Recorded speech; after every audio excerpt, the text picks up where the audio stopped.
will high drama guide you to the theater? A Guide for the Homesick, written by Keith Urban, is playing at the DR2 Theater. The play opens in a hotel room near the Schiphol Airport in Amsterdam. Two American men enter. Teddy has met Jeremy at a bar. Jeremy has missed his plane home to Boston, so Teddy has invited him to come back to his hotel room to await his next flight and have a few beers. Teddy, who has misinterpreted the situation, puts the moves on Jeremy, thinking he has come to his room for sex. Jeremy recoils, but eventually gives in and sleeps with Teddy. As the play goes on, it gets very confusing. There are flashbacks, and the two actors play other characters. It is very difficult to understand what was happening. The director, Shira Milkowski, does nothing to make the play understandable to the audience and makes it clear what playwright Ken Urban's intentions are. It just gets bogged down. The only thing that saves this play are the winning performances from the two actors, McKinley Belcher III, and especially the very intense and riveting Uli Schlesinger. Mixed face. So here we are with one of my favorite people who I first met as a writer-actress, Genny Yosco, and she's got Austin with her. And now she started her own company in Brooklyn. I mean, no one can make Shakespeare better than Genny can. I mean, you know I hate Shakespeare, but when Genny does Shakespeare, I am so there. Thank you so much for having us. Yeah, in February of 2021, that's when the Broadway lockdowns were lifting. And we had been doing Zoom stuff for so long, and we were sitting there thinking, well, should we maybe start our own company? What should we do? A theater, well, it wasn't a theater, it was a big empty white box, but it kind of fell into our laps. We now have made it a 45-seat venue with a beautiful backstage, and we now have a rehearsal studio as well. We run 4 festivals a year on top of that, including a Shakespeare festival, because I got to do some Shakespeare stuff. And we also have Austin on team now, who is our operations coordinator, so he helps out with everything that I can't do here because I can't do it all. And how did you come up with the name of your theater company, Vino? Or is it Vino? It is Vino, and we actually have a sign in the space that says it's Vino, not Vino. So my theater company was Sour Grapes Productions. When we were getting the space, we wanted it to tie in. So the Vino Theater is along the same lines, and our rehearsal studio is also the Cork Studio. It's in Brooklyn, and how does one get there? You can take the L train to Grand Street. It's also close to the G train at Metropolitan as well. Oh, so it's very easy to get to. Yeah. So what have you been putting on besides, your usual state? I know you just finished doing Hand to God, which is like one of my all-time favorite plays. Right. Oh my God. Yes. That one was so fun. Austin and I were actually talking back in September, and we both realized that we just loved this show so much. We had never talked about it before. So I was like, well, you know what? Might as well. So it opened on my birthday, and we just got to do a little show for that amount of time, which was really fun. We're both in it as well. So that was a really fun time to like work together on stage as well, because we normally work together off stage a whole lot. It's also part of Austin's Amped Productions as well. It was like a co-production. Austin does a ton of stuff through his production company called Amped, which is artists, musicians, poets, and dramatists. So all across the board, he does an amazing amount of stuff too. Well, Austin, why don't you tell us more about Amped then? Yeah, Amped is a production house that features a lot of cool staging opportunities, but it also incorporates multimedia artists, poets, and filmmakers. It's sort of a larger branch that the Vino and the Sour Grapes have let us come into the theater and produce work here. And it's a great way to meet new artists who are not primarily theater artists and to incorporate them into really cool productions. So is it like all like film stuff? At our website, ampednyc.com, you can see our schedule, and we have songwriter circles, we have open poetry readings, we have a gallery coming up at the end of next year, and then we're doing a lot of theatrical productions on top of that. How come you have such short runs? You don't give people enough time to see everything. I like long runs. That's fair, but we also do a lot of things, so we need to make time for it. We also, right before we got into rehearsals for Hand to God, we had finished another run of our Twilight Zone parody show. Mm-hmm. That finished January 1st, and then Hand to God rehearsals started January 4th, so we got to keep things a little short so that way we can get it all done. Mm-hmm.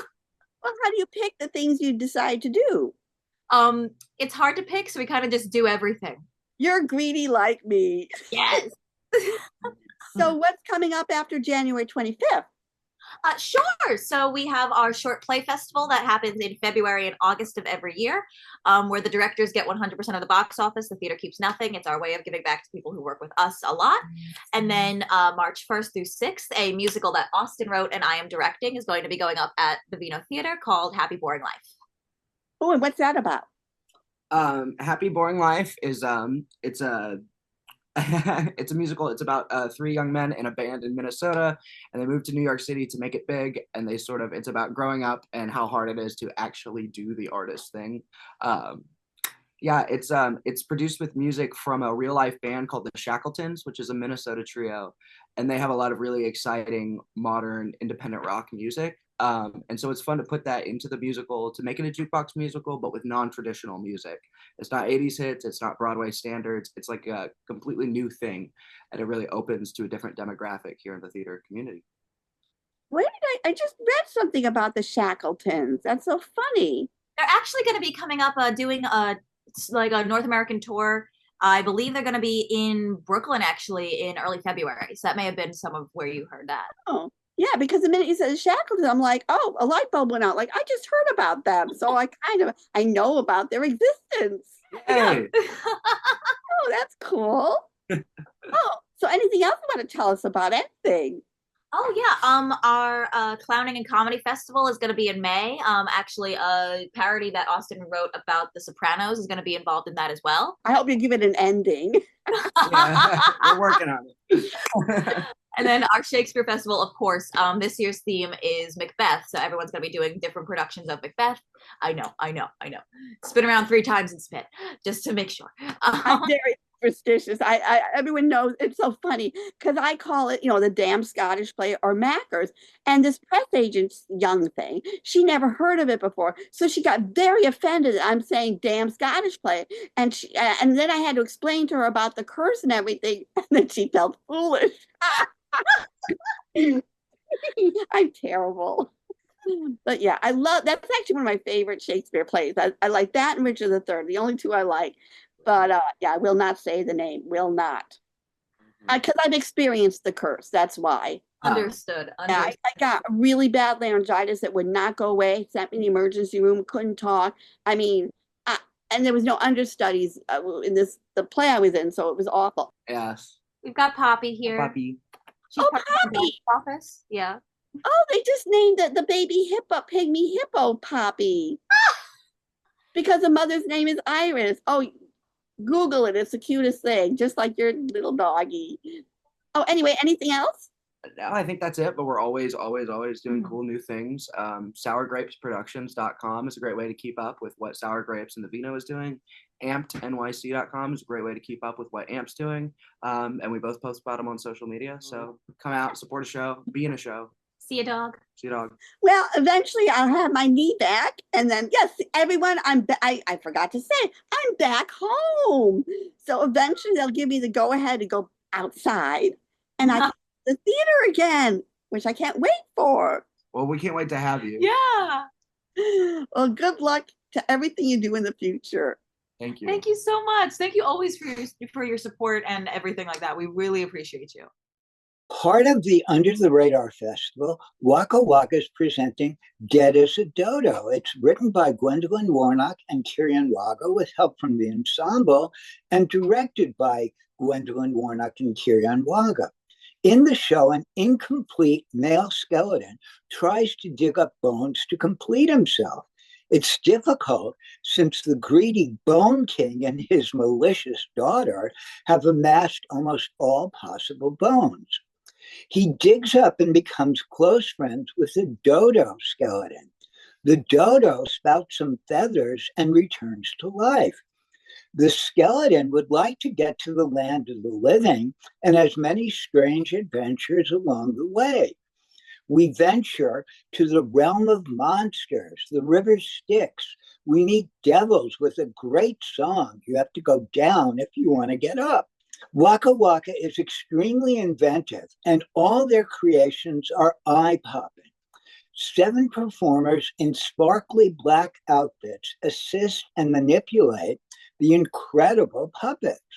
I love the elasticity they lend to the dodo, whose neck seems to stretch up to heaven. Although the children in the audience with me seem totally rapt by the show, I think adults can get much more out of it. You will be constantly surprised and delighted. Don't miss this absolute happy face. In Dee Davis's Broken Thread, we meet 4 sisters who have trekked to their parents' home for their annual family portrait. Well, not quite annual. This is the first time in a couple of years that the sisters have been together for the portrait. The play opens with the photographer's early arrival, giving their story a delightful jumpstart of an introduction to each of them as they graciously introduce themselves. Xander, nicknamed for Alexander, is the second oldest daughter and a career accountant. Firstborn daughter, Aurora, who goes by Rory, had hopes of being a concert pianist, yet took the path of marriage. She's now expecting her first child. Camille, who goes by Cammy, is the youngest, the less serious one, very personable. And Ari, which is short for Adeline, is the third born. She is a gifted concert pianist and is in training to audition for a piano conservatory. And a very short time later, Therese, their mother, makes her commanding entrance. She's there so that she may set the photographer straight on the plan at hand. Okay, so far everything seems kind of normal, right? And it is. Their family stories are much like many family stories. Let's show our best selves for the family portrait. And as often may be the case, the stories behind the stories told are the ones that reveal the truth about the closest and most often most important people in our lives. It is the same for this family. Lost dreams, terrible life decisions, hidden desires. It's all there and eloquently shared with their immersed audience. Through impressive vignettes, their childhood story is woven into present-day time together. The incredibly talented actors showcase their story in a most endearing way. Working together alongside each other, we can see their love for each other, while sometimes enduring some of life's most unpredictable outcomes. Their Spartan set consists of a baby grand piano in the center of the stage and 4 chairs moved to assist with their story. Costumes are minimal yet impactful. Lighting and projections complement the scenes, and the piano playing delicately escorts them through their touching story. Broken Thread is one of 3 plays participating in the Film Collective, which is a collaboration between the Eden Theater Company, the Neo-Political Cowgirls, and Multi-Stages. These are all women-led theater companies. The Film Collective opened January 9th and runs through February the 1st. In closing, I want to share that if a spot opens in my theater schedule, I will definitely see Broken Thread again. I loved the play that much. Therefore, I'm giving it a happy face plus. Another under-the-radar production is Showboat a River, presented by Target Margin Theater. Music is by Jerome Kern, book and lyrics by Oscar Hammerstein II, based on the novel Showboat by Edna Ferber, adapted and directed by David Herskovitz. Showboat follows the sprawling story of 40 years in the life of performers in Captain Andy's riverboat stage. The main story concerns his daughter Magnolia, who becomes a successful actress and singer. She falls in love at first sight with the gambler Gaylord Ravenel, who is also her leading man and soon her husband and father of their musically talented daughter Kim. Showboat was groundbreaking in 1927 by featuring important Black characters given great songs. Joe gets Old Man River, one of the greatest American songs ever written. It is performed admirably by Alvin Crawford. Julie, a leading lady of mixed Black and white heritage, is out of the show when her passing for white is discovered by a sheriff. She has two great songs, Can't Help Loving That Man and Bill, beautifully sung here by Stephanie Weeks. Julie is like an older sister to Magnolia, and she teaches her Can't Help Loving That Man. Magnolia later becomes successful performing Black songs for white audiences. It has always seemed to me that Showboat, in its original form, thematized much about oppression of Black people and white exploitation of their music.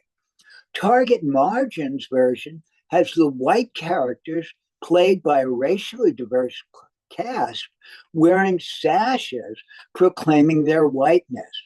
I found this annoying and unnecessary. I also felt that the snippets of scenes from the early years on the floating stage to be embarrassingly over-gesticulated and almost unwatchable. I also found having two actresses, sometimes seen together, playing Parthy, Captain Andy's wife and Magnolia's mother, extremely confusing. There were, however, several aspects of the show that I found wonderful. The love duet for Magnolia and Ravenel, Make Believe, was beautifully sung and not at all overacted. Captain Andy's energetic description of a stage fight was brilliantly acted by Stephen Rattazzi, who is great in every moment he was on stage. There's no setting, with only occasional pieces of furniture, tables and chairs seen on a rather bare stage. Ravenel's scene with his daughter at her convent school doesn't even include her. Like a number of moments in this production, it is terribly confusing. The songs and strong story of Showboat are always fabulous, and even the problematic production, here they shine. The last time I saw the musical was the Broadway revival of 1994. Showboat really should be performed more often. This production gets mixed faces. Radio Downtown. This play is put together by Steve Cawson and Jocelyn Clark, and it is based on the original taped interviews from WNYC radio shows of 60s and 70s about the avant-garde artists, very famous visionaries such as Leroy Jones, Raynard George Kutcher, Mark Smith, who did films, theater, dance, visual arts, and it was all experimental theater. There was no line between the audience and the actors. So they're reincorporating this whole project, and it's very fascinating because the writing, in the very beginning, they said the actors do not know their lines. So they have the earplugs and they're being fed the real interviews from the 60s and 70s. Even Abby Hoffman and Allen Ginsberg also show up. They talk about all kinds of things which are happening now. They predicted them or they already knew about them. Very innovative things. They talk about social and political issues, and they have a film projected on behind them. And they're very, very, very active actors. They're playing like musical chairs, and then the one actor, becomes like a baby who's crawling all over the place, even comes into the audience. It's a very alive show and very funny show. Somehow the other it's a bit long because it kind of like loses its potential and rhythm in the middle, but then it picks it up and it's very enjoyable. The standout actors are Joshua Robinson, Maya Sharp, and Robert M. Johansson. It is there till 9th of February, and I think everybody should go see it because I think that what they did is kind of the real art. It's very, very interesting, experimental, avant-garde kind of theater, dance, visual arts, everything which involves art is there. So And compared to that, some of the main establishment shows seemed very dull. So I really enjoyed it, and it's happy face from me. Marcia Lee Shinus's The Giggling Granny brings to life an unknown, to me, serial killer from 1927 to 1954 who went on a killing spree against her 4 husbands for their insurance money. Nanny Doss, played by Marilyn Criss, was a true romantic, consuming romance magazines and novels. She thought she found romance with her choice of husbands, but soon realized they were controlling cheaters. When romance dies, she kills them. Marilyn Criss has this twinkle in her eye and is very soft-spoken. Hardly the evil woman she obviously was. She gleefully tells us about her life and her preferred method of poisoning people with arsenic. I wonder if she inspired the play Arsenic and Old Lace. After not going to the theater for over 6 weeks, it was nice to be back, especially at Theater for the New City. I give it a happy face. Yeah, I too did not know about Nancy, who preferred to be called Nanny Doss, and she had a lot of nicknames. She was known as the Giggling Nanny, the Giggling Granny, Lady Bluebeard, the Husband Killer. And the play touches on how she killed 4 of her 5 husbands. What it does not go on to blatantly state is that she killed a total of 11 people, including her mother, a sister, her mother-in-law, 2 of her kids, and 1 of her grandkids. It wasn't all for insurance money. She just liked to kill people, apparently. She blamed it on the fact that when she was a little girl, she hit her head on a metal bar, which scrambled her brains. But in the 1920s, when she started this, romance magazines with what they called Lonely Hearts columns were very big, and people would write in looking for a mate. And that's where she found 4 of her husbands. And the interview that Nanny Doss is doing is supposedly for Life magazine, and you don't see the interviewer. She's just responding to secret, silent questions. And Miss Criss was great. I mean, she comes out and she shuffles out. She looks like this demure old lady, and she waggles her finger a lot. And she sort of makes very oblique references to maybe having killed other people, but she doesn't come right out and say it. And it wasn't until I read later that I found out she did.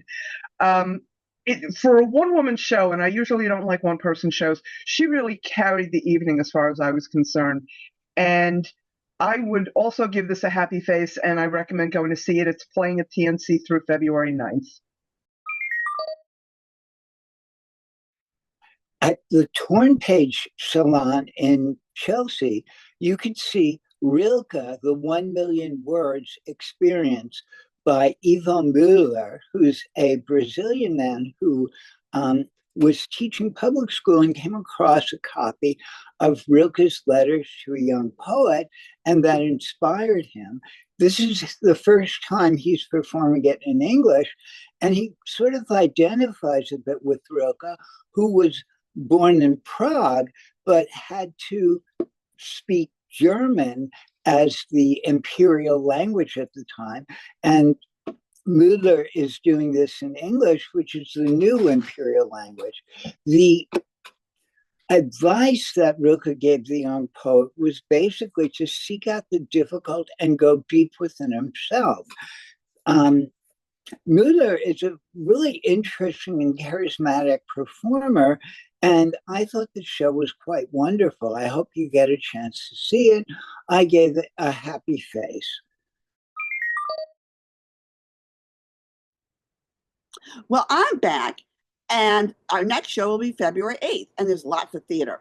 Some special events going on January 25th is Ages of the Moon at Barishnikov Art Center at 7 o'clock. Many Happy Returns at Playwrights Horizon, which is free, is 5 and 7 o'clock, and Mark is going to check that out. Climate Fables, Coyote Ought to Eat That Salesman at Frigid, New York under St. Mark's. I'm live streaming it, so I'll be able to tell you about that one. And January 26th events is Theater of the Apes, Wayfaring Strangers Improvised Bluegrass musical, which is going to be at 7 o'clock at the Pit Loft. Jamie Brickhouse's The Brothers Orphan at Pangea at 7 o'clock. And the Untitled Theater Company's number 61's 30th anniversary, David A. Einhorn Prize, will be from 5 to 6:30 with a reception until 7:30 at Opera America. And then there's an event going on January 27th, which is Red Bull's The Tragedy of Hoffman or Revenge for Her Father, which is their Revelation reading at 7:30 at Symphony Space. January 29th event is Retro Productions' 20th anniversary gala and 15th anniversary reading of Women at War at 7 o'clock at the Players. And lastly, the January 31st event is Setting the Tone 52nd Street Project at 7:30 at Five Angels Theater. Closing January 26th is Peregrinations from Dutch Kill Theater, which Mark will be talking about on the Facebook page. Please Do Not Touch the Indians, Eagle Project at North American Indigenous Center of New York at Theater Row. And closing February 2nd is the remarkable Joshua Gell doing the seventh voyage of Egon Tichy for Under the Radar, the sinking ship in theater in quarantine. And it's going to be at New York Theater Workshop. And it is just remarkable how this one guy with the camera does all these incredible things. Like he's out in space and he makes himself reappear and clones himself, doing all these things. And it turns into like Groucho Marx's, when they're in the stateroom and all those people fall out. It's brilliant. You got to go see it. And Cult of Love at Second Stage at the Hayes Theater. Lenny and I will be having that on the Facebook page. Kristin is seeing the Exponential Festival. That will be on the Facebook page. The Fire This Time Festival is going on at the Wild Project. And closing February 8th is Grand Eloquent at the Lucille Lortel. Closing February 9th is Sheltered at the Cell Theater, which Jan will be seeing. That will end up on the Facebook page. Pen Pals at St. Clement's Church. Sonia is seeing. That will end up on the Facebook page. Closing February 11th, It Goes Without Saying opens January 28th, conceived and performed by Bill Bowers at the Harold Klerman Laboratory Theater Company, which is part of Stella Adler's Center for the Arts. And closing February 15th is Cymbeline from NATCO at CSC, Lynn F. Engelson Theater. Closing February 16th is Eureka Day at Manhattan Theater Club, which has one of the funniest scenes you'll ever see. Kowalski, which is about, Brando and Streetcar, is at the Duke. And A Knock on the Roof is Under the Radar, also at New York Theater Workshop. And at 59 is 59th Street, you've got Ken Ludwig's Dear Jack, Dear Louise. And closing February 16th, Radio Downtown, which Bina was talking about from the Civilians, which is closing February 9th. And Pecking Order, we interviewed them on our last show, is closing February 15th. And venues that we like very much is Soho Playhouse here, La Mama, 92nd Street Y, Symphony Space at 54 Below. Lots going on in January, so go brave the cold weather and snow and everything else and go like me back to the theater.